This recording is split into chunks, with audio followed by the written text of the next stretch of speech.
today I want to share with you how to make this very easy two-colored sweater.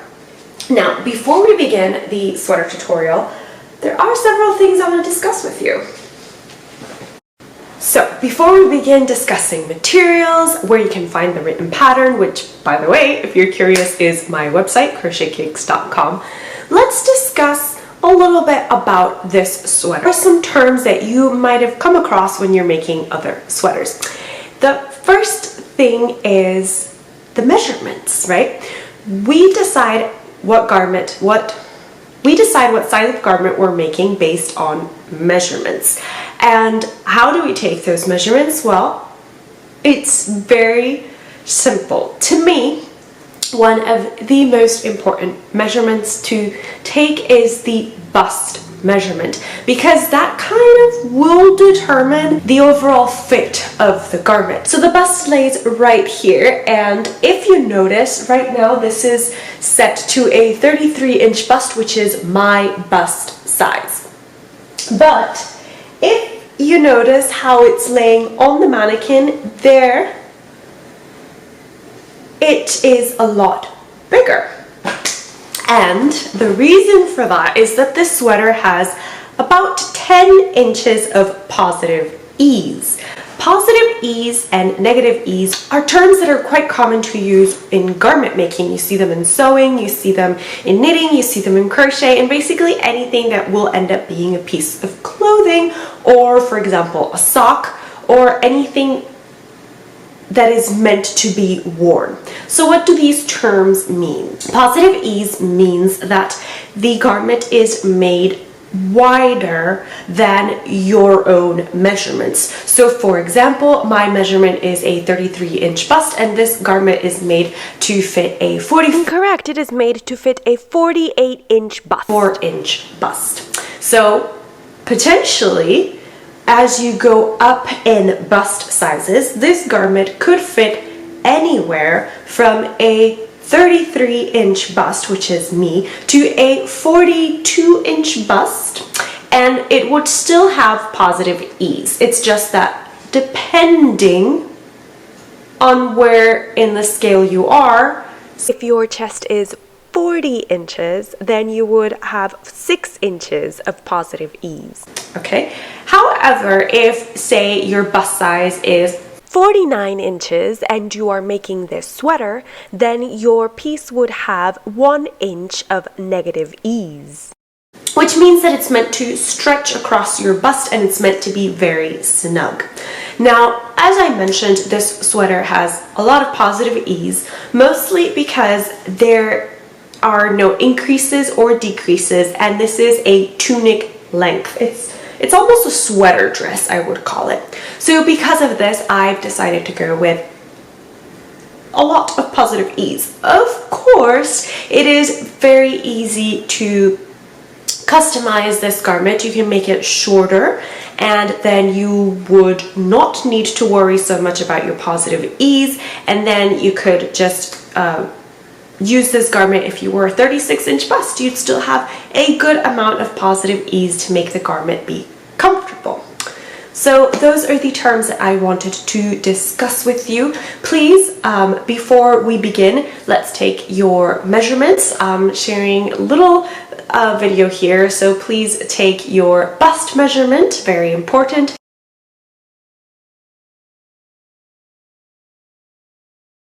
Determine length, you will measure from your clavicle down.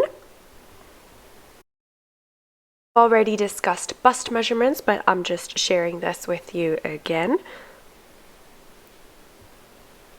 Okay, and once you've determined your bust measurement, we also should determine our hip measurements.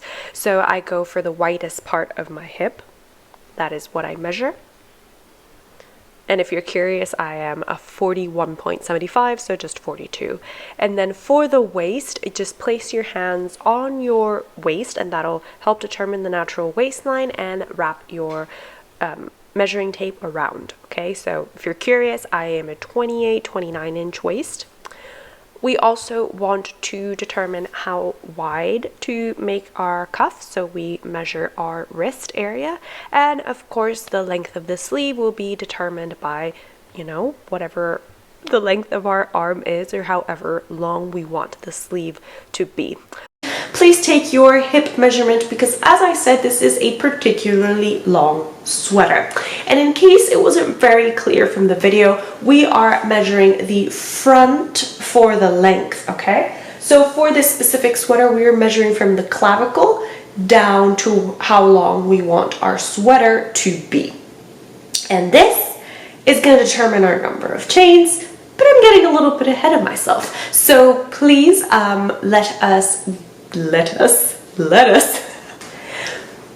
let's gather our materials. So for this sweater, you will need a 6mm hook. If you are making the size that I'm making in this tutorial, which as I said is to fit a 48-inch bust. And you will need 525 grams of this Snuggle Puff by We Crochet, which is classified as a heavy worsted.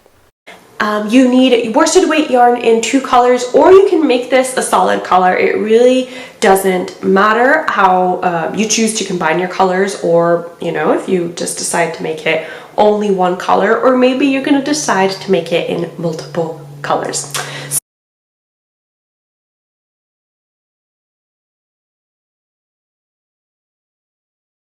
So next up, let's discuss the construction of this sweater. To break down the construction of this sweater, we are basically crocheting rectangles, okay? So our front panel is composed of 2 rectangles, as I'm drawing here, and then our back panel will be composed of 2 rectangles as well.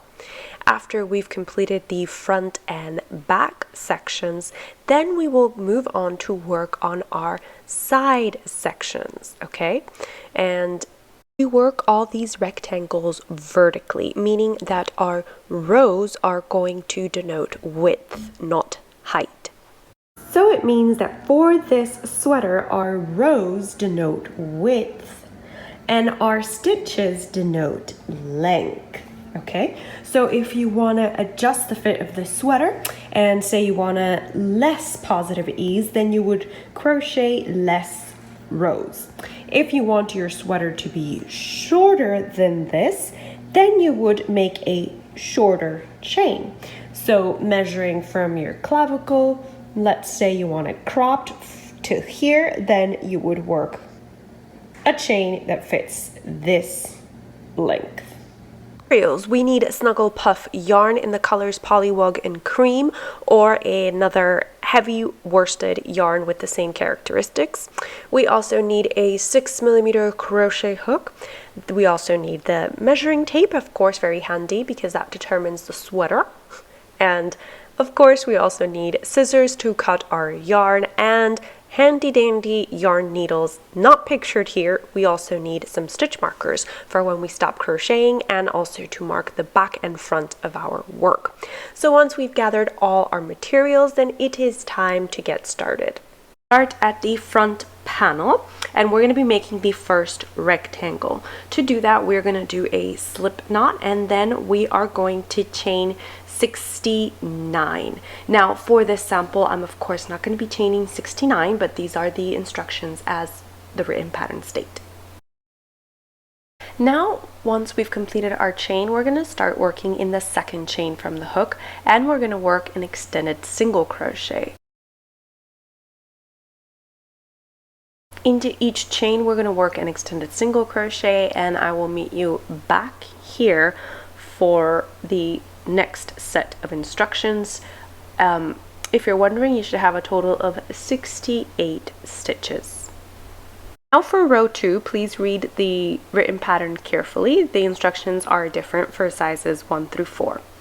But anyway, for row 2, we're going to chain 1 and turn, and we're going to work an extended single crochet stitch in each stitch. And we're going to repeat this until we've completed a total of 6 rows for this rectangle 1 of the front panel. So I will meet you back here when it is time to start rectangle 2 of the front panel. Okay, so let's say that we've crocheted the number of rows that we needed to crochet to complete our front rectangle panel.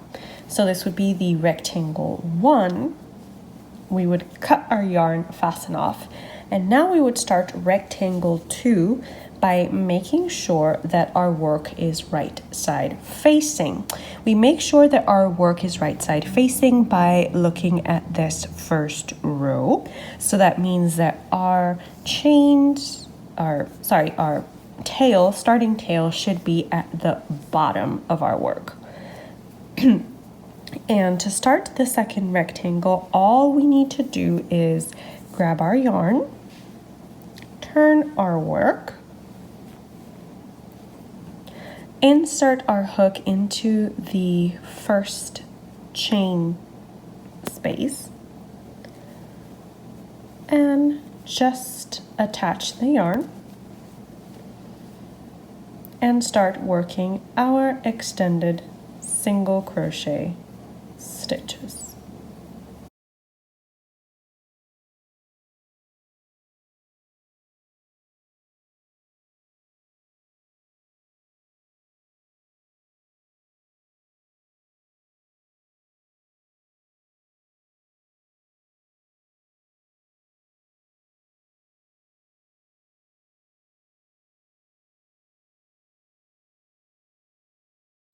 And this, I chose a different color so that you can see it more clearly, but this is the start of our second rectangle.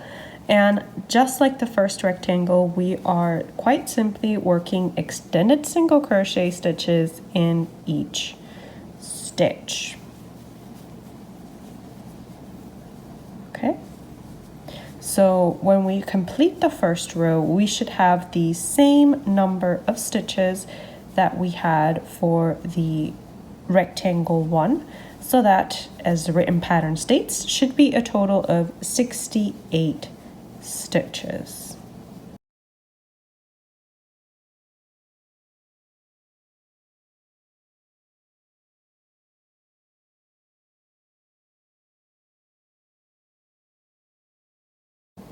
Okay, so that's row 1 of the second rectangle done, and we would continue repeating until we have the same number of rows as rectangle 1. Now, the process of making the front and back panel is exactly the same. So we crochet one rectangle, then we crochet the second rectangle. The only difference would be that for the back panel rectangles, they would be approximately 10 stitches longer than your front panels, and that is to account for the fact that our back is longer than our front. Okay, so I will meet you back here when I've completed my front panels and my back panels, and it is time to join and start working our side rectangles or side panels. So here I have my front panel and then my back panel. I've crocheted these. Remember that your front and back panels are split into one rectangle they're split into 2 rectangles. So now that we have that, we can continue on with the side panel. So a little recap for you. The front panel and the back panel are both composed of 2 rectangles. Okay, so we've completed these 2 rectangles for both the front and the back panel. So now we're going to be working side rectangle 1. Sorry, I'm just giving this a little bit more space here. So front panel, again, 2 rectangles. Okay, so side rectangle 1 is worked vertically as well, and then we join to create our head space. So these are the side panels that we are going to be working up now. And these rectangles all together form the body of our sweater. I said, we've completed our back panel and our front panel, and now it is time to make this into one cohesive crochet piece. So basically we're going to be attaching yarn at the bottom of our panel, and we're going to be crocheting, then we're going to be using foundation stitches to connect the front of our panel to the back of our panel, and then we're going to continue along like if this was just one big long row, which it is, and then we're going to turn. So basically with this step, what we are doing is creating the piece of crochet that will go over our shoulder. Okay, so that is what connects the front and the back panel. And this, of course, is what will later on be our neckline, because the neckline is the space for the head, but also connected through the shoulder. And yeah, so with the right side of the front panel facing you, attach yarn at the bottom of the left side panel. So this is left side when worn. Oh, and also in case you're wondering which one's your front panel, which one's your back panel in this case is longer than your front. Okay, so as I said, we are making sure the right side is facing us, and we're going to attach yarn at the bottom of the left panel, and this is left panel when it's worn. Okay, so if you hold the piece up, left side of your body, and we're just going to attach yarn, and we're going to work one extended single crochet stitch into each stitch, which actually would be a total of 68 extended single crochets.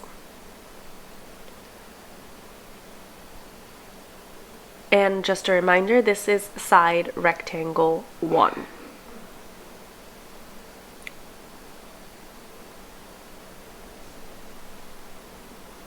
Now I've called this side rectangle 1 because it's on the left side, and then side rectangle 2 will be the side that's our right side when worn. Okay, so now we're just going to keep working extended single crochet stitches in each stitch until it is time to do our foundation stitches, and then we will meet here.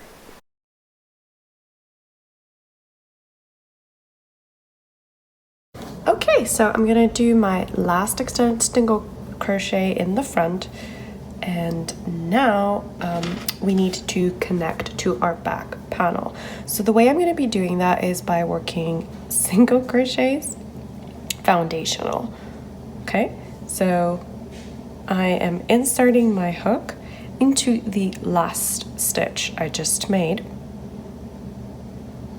and I'm yarning over, pulling through one to create that foundation chain, and then I'm yarning over, pulling through one, and then pulling through one, and we've made our first foundation extended single crochet. So to make the second one, I am going to insert my hook into the bottom, okay, I'm going to yarn over, pull up a loop, then I'm going to yarn over, pull through that one loop to create the base for my next stitch. Yarn over, pull through one, yarn over, pull through two to complete my second extended single crochet. So again, we are going into the base of the stitch. We are pulling through, then we yarn over, pull through one, this creates the base of the stitch, and then we yarn over, pull through one, yarn over, pull through two to complete our extended single crochets. So far we have 1, 2, 3 extended stitches, and we're going to keep going until we have a total of 11 foundation stitches. These could be single crochet or they could be extended single crochet like I'm doing here.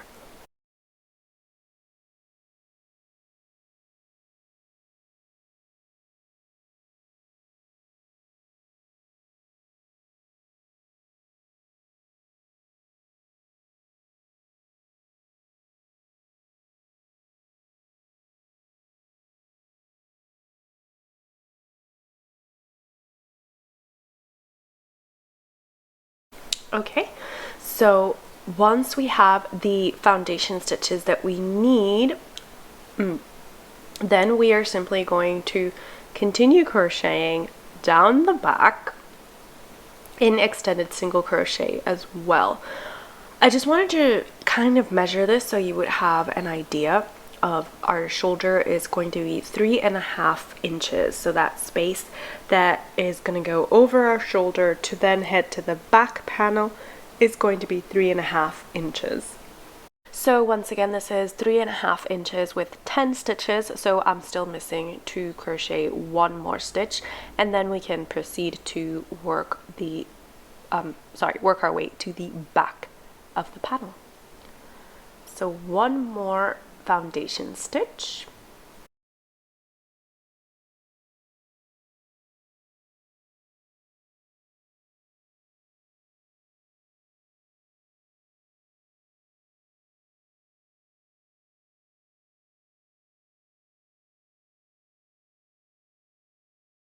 Those 11 stitches will be approximately 4 inches, okay? So to connect to the back, all that we're going to be doing is quite literally just continuing to work an extended single crochet into each stitch. So in this first stitch here, I'm going to work an extended single crochet, which means I will have 79 more extended single crochets to go, right? Because the back panel had 80 extended single crochets down the back. Sorry, I just repeated myself. And just like that, we've connected. Yes, we have a little bit of a gap here, but when we pick up stitches for the neckline to do our neckline trim, we can just seam that together and it won't really be a problem. Okay, so we are just going to continue, as I said, working extended single crochets down the back panel.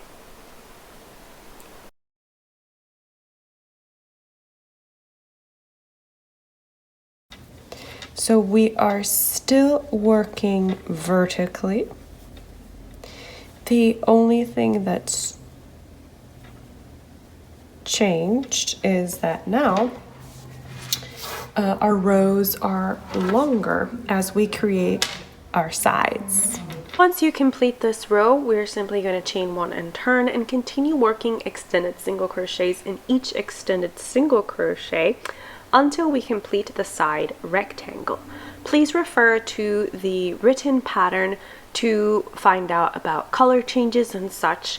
For this side rectangle, when we've completed 18 rows, then we change to color 2, but we just continue in extended single crochets until we reach for size 2 a total of 24 side panel rows. And I will meet you back here when it is time to start working on the second side panel.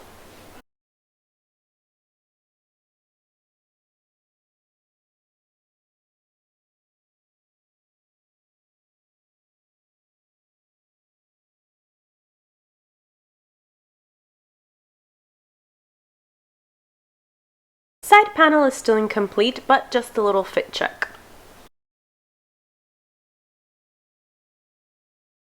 So let's start our second side rectangle. In order to be right side facing, here we're gonna actually have to attach yarn at the bottom of the right back panel when worn. So important here is that we're attaching to the back panel so that we can be right side facing. Okay, and then we are repeating the same steps that we repeated for the first side rectangle. So we're going to attach yarn, but this time to the back panel, and we're going to be working an extended single crochet stitch in each stitch. And I will meet you back here when we have to do our foundation stitches so that we can connect the, in this case, back panel to the front panel.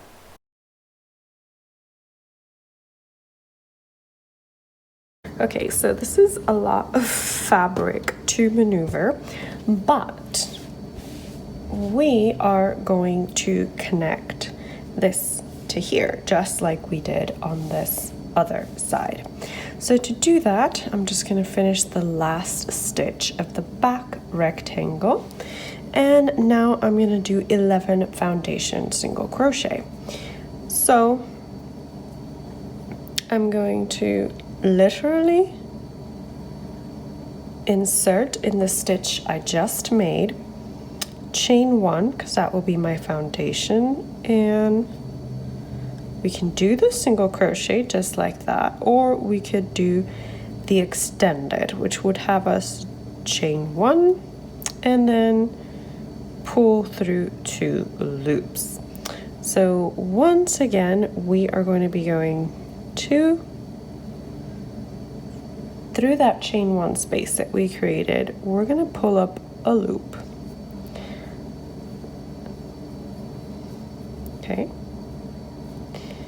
and then we're going to yarn over, pull through 1 loop to create the base of our stitch. Then we yarn over, pull through 1 loop, yarn over, pull through 2 to make our foundation stitch. Once more, that's a total of 2. Okay.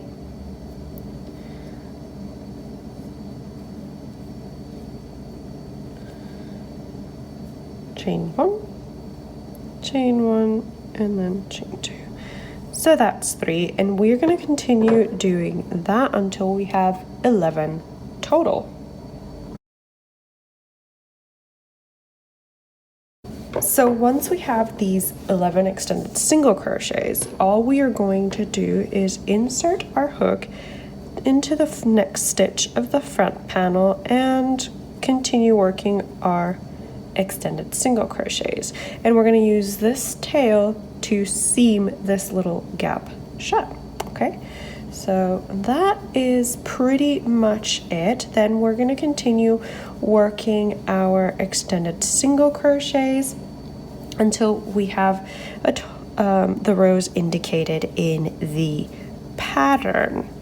So as you can see, this is just very easy to work up. It does take time though, because right now, since this is such a big piece, I think it takes me about 9 minutes to complete an entire row.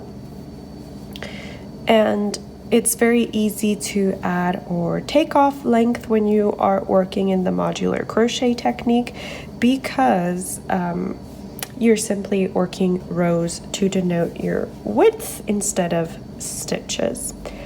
So I will meet you back here when it is time to seam our garment and work our sleeves. Okay, so let's do a little fit check right before we seam our side panels.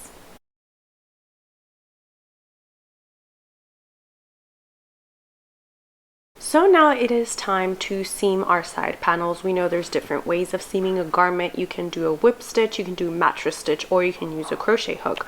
So because I'm making such a heavyweight garment, I'm actually going to be using a crochet hook to seam the panels together.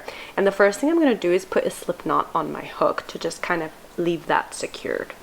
So the second thing that we're going to be paying attention to is that when we are seaming our panels together, our panels should lay right sides facing, and it's very easy to seam because we're seaming stitch with stitch in this case.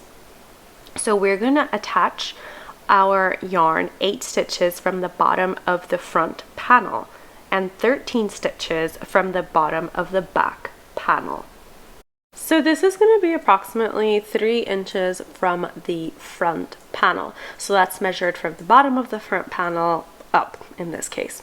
I'm going to be placing a stitch marker here as well, and if you want you can use your stitch marker to pin also the back and front panel together so that you have a more secure sewing experience, if that is such a thing. So once we find our starting point, which once again is 8 stitches from the bottom of the front panel and 13 stitches from the bottom of the back panel, I'm choosing to do a slip stitch join. So I'm going to be doing a slip stitch join, leaving 6.25 inches for the armhole. So that just means that from the starting stitch marker all the way up to my next stitch marker, which should be placed leaving 6.25 inches for the armhole, I'm just going to slip stitch straight up. Like I said, this is already easier to seam these pieces together because we are seaming stitches with stitches. We are not kind of like having to find and make neat joins because the stitches will make sure that our joins are neat. Also, even if you've made your panels shorter than what the pattern states, please leave 6.25 inches for the armhole, because if not, we can not actually wear our sweater.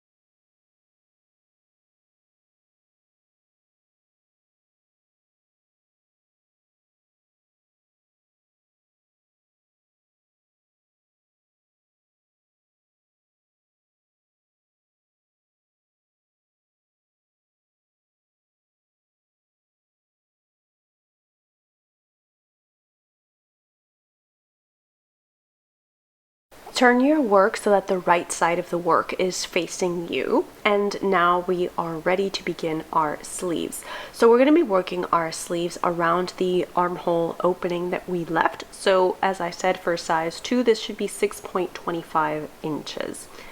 And working the sleeve in this case, it's very easy because as soon as we're working directly into the stitches, we know exactly where to place our hook and we don't have to be guessing or anything. So I'm just going to insert my hook at the bottom of the sleeve. I'm going to attach yarn and work an extended single crochet stitch in each stitch around. Then when we have completed our round, I am going to be joining this round with a slip stitch. Unlike our sweater where we worked in rows, for the sleeve we are going to be working in rounds, okay? So as I said, it simply means that we're going to be working an extended single crochet into each stitch, and then we're going to be joining with a slip stitch to complete our rounds. And this is the step that we are just going to keep repeating until we get the sleeve the length that we want, or as stated in the pattern, it measures 11.5 inches. Of course, if you would like, you can also do some decreases. Just please count your stitches and compare that to your gauge so that you are not decreasing more than you would like for a too tight sleeve, okay? Oh, and you know, once you complete the sleeve, there are several options for the cuff.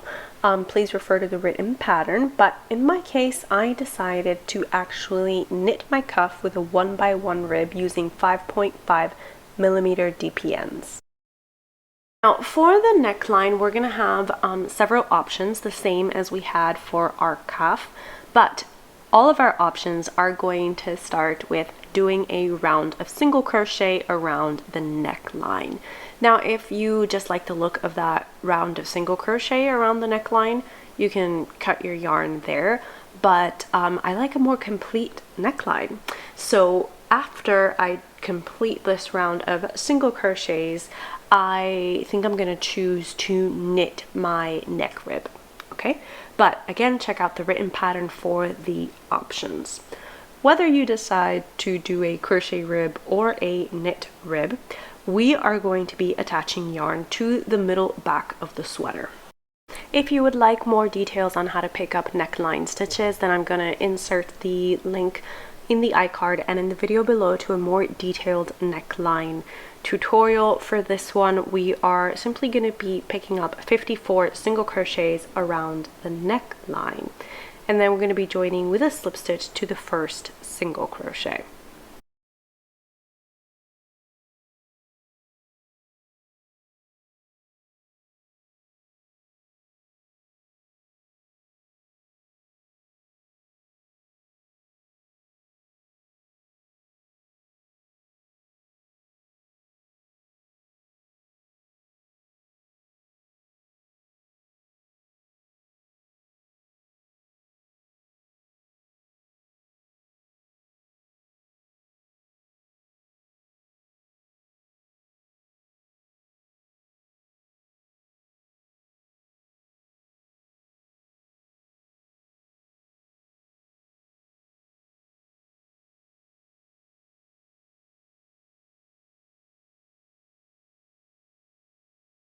And once we join with a slip stitch, we've completed our round. So we can leave our neckline just like this, or we could choose to do a raised front post, back post neckline, or we can choose to knit a neckline. There are many options that you can follow for your own neckline, and I encourage you to check out the written pattern for more details. With that, I hope you found this tutorial useful for creating your own version of the monthly sweater. If you need any more details, then please head on over to my website. All the links will be in the description box below. I will see you next time.